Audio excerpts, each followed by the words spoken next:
Yoga with family ये तय हुई है।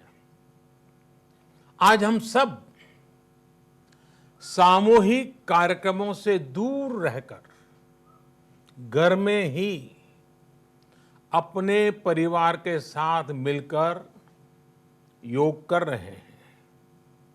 बच्चे हो, बड़े हो, युवा हो, परिवार के बुजुर्ग हो, सभी जब एक साथ योग के माध्यम से जुड़ते हैं तो पूरे घर में एक ऊर्जा का संचार होता है।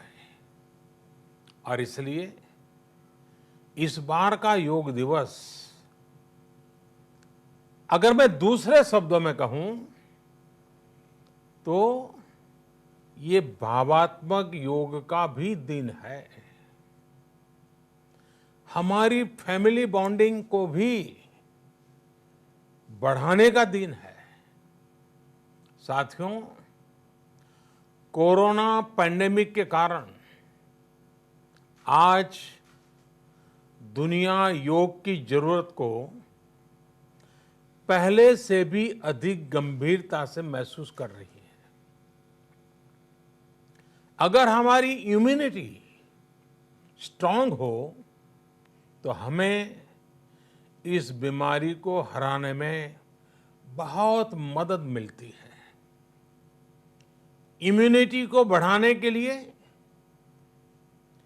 योग की अनेक विधियां हैं, अनेक प्रकार के आसन हैं। वो आसन ऐसे हैं जो हमारे शरीर की स्ट्रेंथ को बढ़ाते हैं, हमारे मेटाबॉलिज्म उसको शक्तिशाली करते हैं। लेकिन कोविड-19 वायरस खास तौर पर हमारे श्वसन तंत्र यानी कि रेस्पिरेटरी सिस्टम पर अटैक करता है। हमारे रेस्पिरेटरी सिस्टम को स्ट्रांग करने में जिससे सबसे ज्यादा मदद मिलती है वो है प्राणायाम। प्राणायाम यानी एक प्रकार से ब्रीथिंग एक्सरसाइज है। सामान्य तौर पर अनुलोम विलोम प्राणायाम ये एक प्रकार से पॉपुलर भी हैं, आप भी जानते हैं और लोग भी जानते हैं, करके भी दिखाते हैं। ये प्रभावी भी है। लेकिन प्राणायाम के अनेक प्रकार हैं। इसमें अगर आप प्राणायाम को जानने वालों से मिलोगे तो बताएंगे शीतली है, कपालभाति है, भ्रामरी है, भस्त्रिका है, बहुत है, अनगिनत है।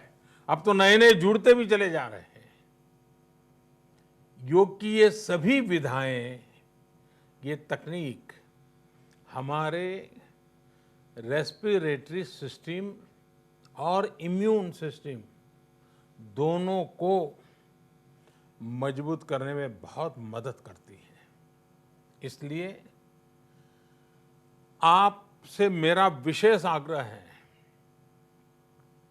आप आसन करते हो, एक्सरसाइज करते हो, जो भी करते हो जरूर करें, लेकिन आप प्राणायाम को अपने डेली अभ्यास में जरूर शामिल करिए। और अनुलोम विलोम के साथ ही अनेक जो प्राणायाम की टेक्निक्स हैं उसे भी सीखिए, उसको सिद्ध कीजिए। योग की इन पद्धतियों का लाभ बड़ी संख्या में आज पूरी दुनिया में ये कोरोना वायरस से ग्रसित जो लोग हैं, वो पेशेंट उसका लाभ ले भी रहे हैं। योग की ताकत से उन्हें इस बीमारी को हराने में मदद मिल रही है। साथियों, योग से हमें वो आत्मविश्वास और मनोबल भी मिलता है जिससे हम संकटों से जूझ सकें और जीत सकें। योग से हमें शांति मिलती है, मानसिक शांति मिलती है, संयम और सहन शक्ति भी मिलती है। स्वामी विवेकानंद जी कहा करते थे, एक आदर्श व्यक्ति वो है जो नितांत निर्जन में भी क्रियाशील रहता है और अत्यधिक गतिशील में भी संपूर्ण शांति का अनुभव करता है। किसी भी व्यक्ति के लिए एक बहुत बड़ी क्षमता होती है, जब बहुत ज्यादा विपरीत परिस्थिति हो तब भी एक्टिव रहना, थककर हार न मानना, बैलेंस रहना, ये सारी चीजें योग के माध्यम से हमारे जीवन में स्थान प्राप्त करती हैं, हमारे जीवन को बदल देती हैं, ताकत देती हैं। और इसलिए आपने भी देखा होगा, महसूस किया होगा, योग का साधक कभी संकट में धैर्य नहीं खोता है। योग का अर्थ ही है समत्वम योग उच्यते, अर्थात अनुकूलता, प्रतिकूलता, सफलता, विफलता, सुख, संकट, हर परिस्थिति में समान रहने, अडिग रहने का नाम उसी तो योग कहते हैं। Friends, yoga enhance our quest for a healthier planet. It has emerged as a force for unity and deepens the bonds of humanity.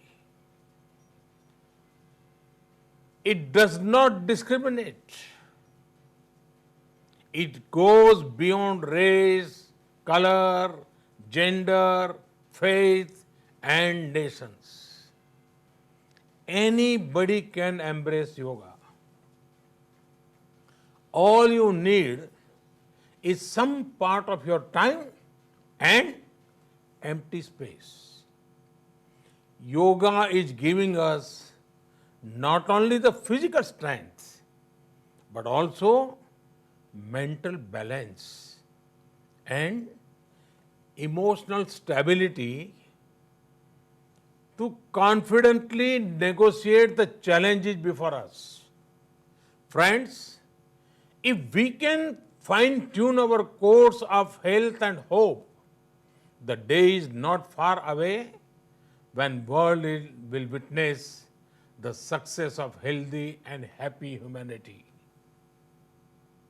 Yoga can definitely help us make this happen.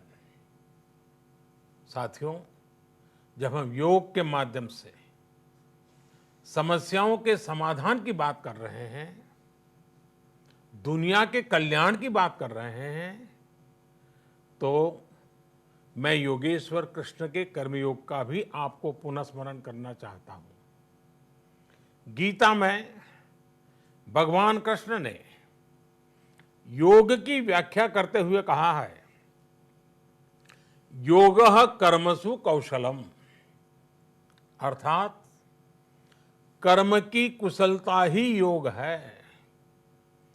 Efficiency in action is yoga. ये मंत्र सदा सर्वदा हमें सिखाता है कि योग के द्वारा जीवन में अधिक योग्य बनने की क्षमता पैदा होती है। अगर हम अपना काम अनुशासन से करते हैं, अपना दायित्व निभाते हैं, तो भी एक तरह का योग ही है। साथियों, कर्मयोग का एक विस्तार और है। हमारे यहां कहा गया है, युक्त आहार विहारस्य युक्त चेष्टस्य कर्मसु युक्त स्वप्नावबोधस्य योगो भवति दुखा। अर्थात सही खान पान, सही ढंग से खेलकूद, सोने जागने की सही आदतें और अपने काम, अपनी ड्यूटीज को सही ढंग से करना ही योग है। इसी कर्मयोग से हमें सभी तकलीफों और समस्याओं का समाधान मिलता है। इतना ही नहीं, हमारे यहां निष्काम कर्म को बिना किसी स्वार्थ के सभी का उपकार करने की भावना को भी कर्मयोग कहा गया है।